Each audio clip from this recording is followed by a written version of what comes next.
It's important that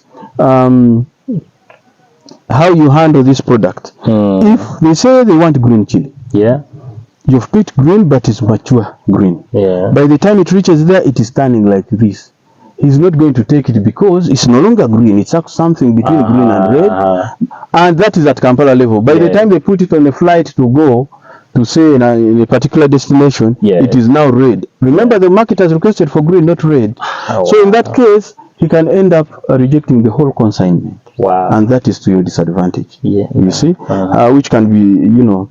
The other thing is when you are harvesting, if for instance they want the chili Sunday morning, you are supposed to harvest on Saturday from morning up to evening and ensure you transport that chili Saturday night.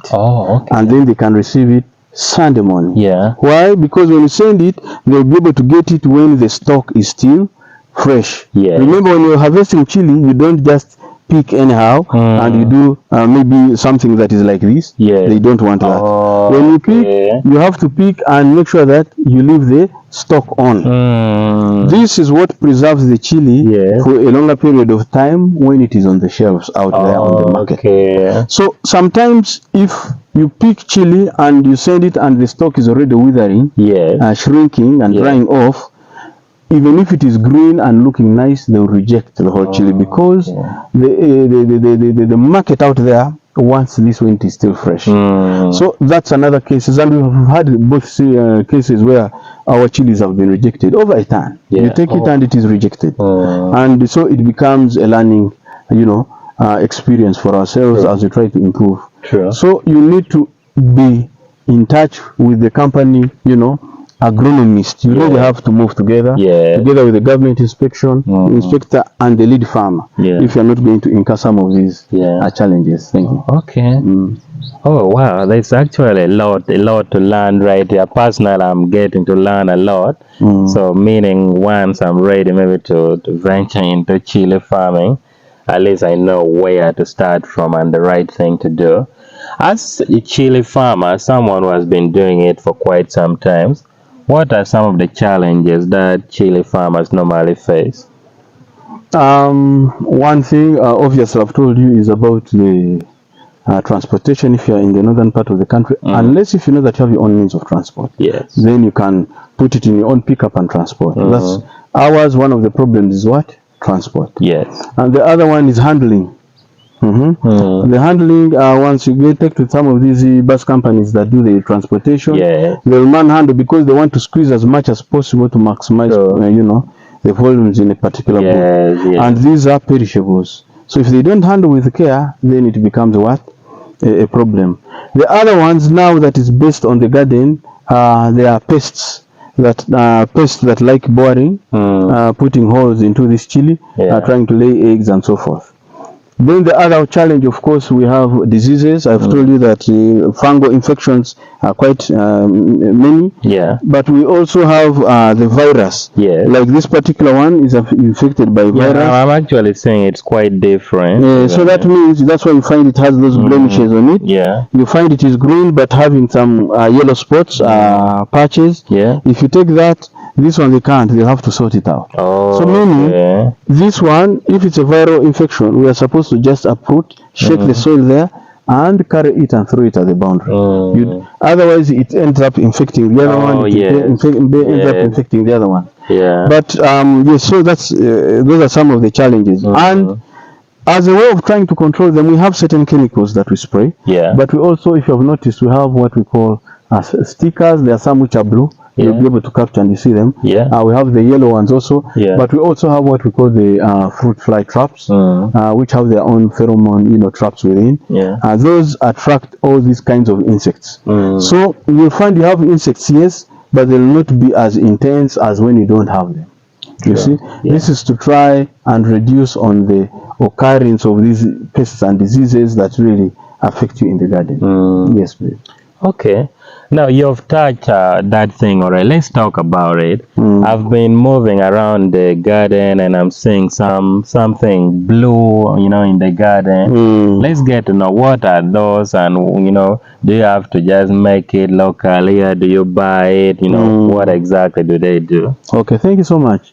Now, when you do establish your chili garden, you're supposed, as I told you, to ensure maximum agronomic practices to avoid diseases and pests. Remember, it's an export product, and it has a bearing on the reputation of the country. If you take it to an export and they take it and they find that it is infected, so each exporting company has what they call an agronomist, a company agronomist. Oh, okay. And even if you start and you don't have the financial resources to actually have these traps, most of these companies have these traps and the stickers and so forth. They'll give them to you in advance, because it's also in their interest to make sure that they export a product that is healthy.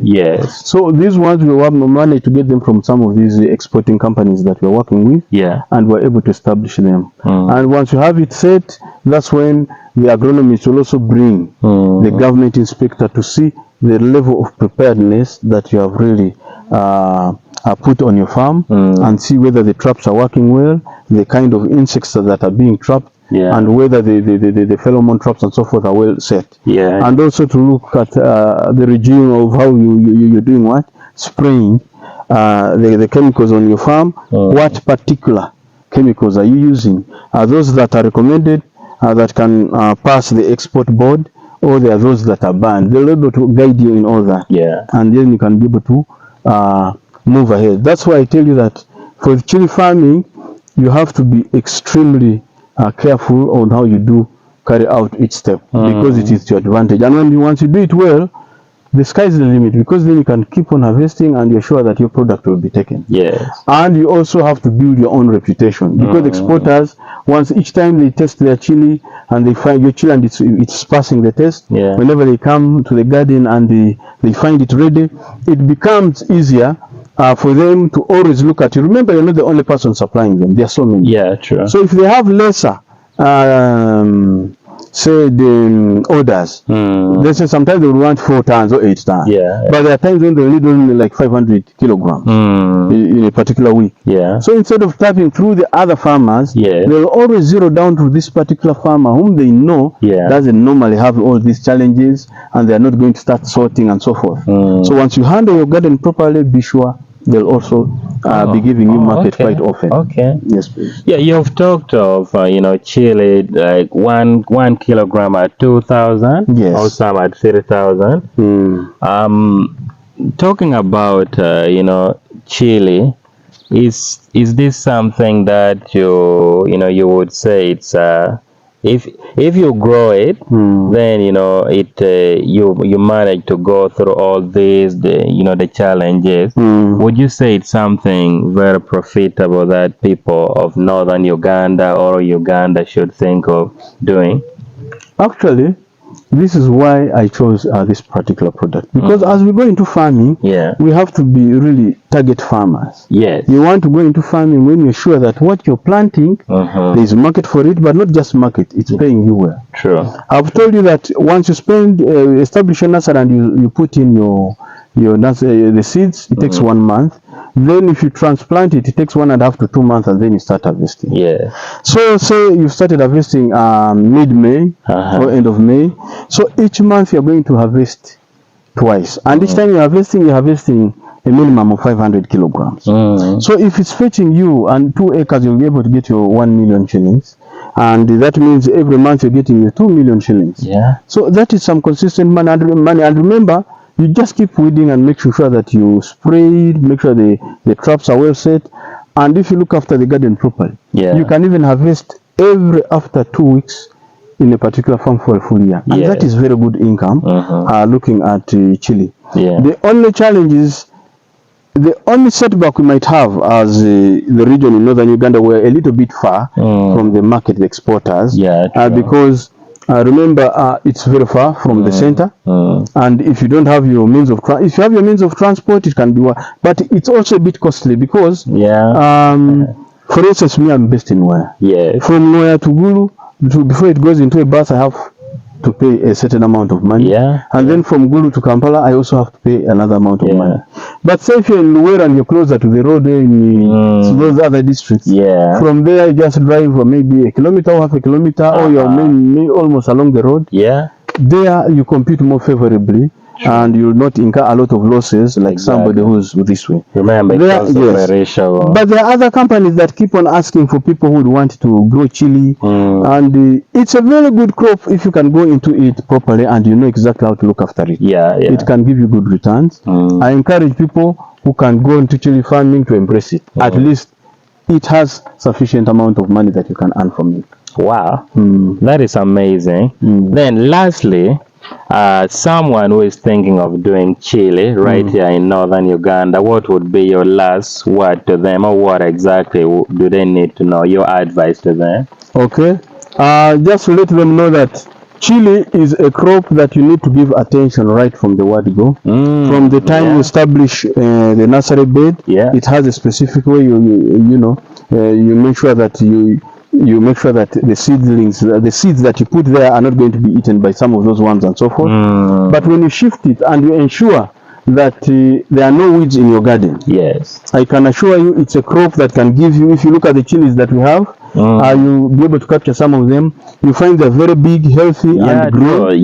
Very, very, very shiny and attractive. So this is what, sells in the market. And that's why I'm telling you, let's embrace chili farming. But as you do it, go about it the proper way. Start with the market and you will not go wrong. Thank you. Wow, you're welcome. Thank you for your time, and thank you for watching. This is Lad Mix Farm, and I'm right here with Mr. Arthur. If you are thinking of doing chili farming in northern Uganda, it's actually something you should probably think of. And Mr. Arthur is having a YouTube channel. It's called Lad Mix Farm, where you can get all the details about chili here. And then there's quite a lot he's doing. What pineapple, goats farming, and quite a lot. So my name is Layoo Charles, and this is the Ugandan farmer. We're bringing to you stories of Ugandan who are into farming. Subscribe to this channel, and of course I'll see you in our next video.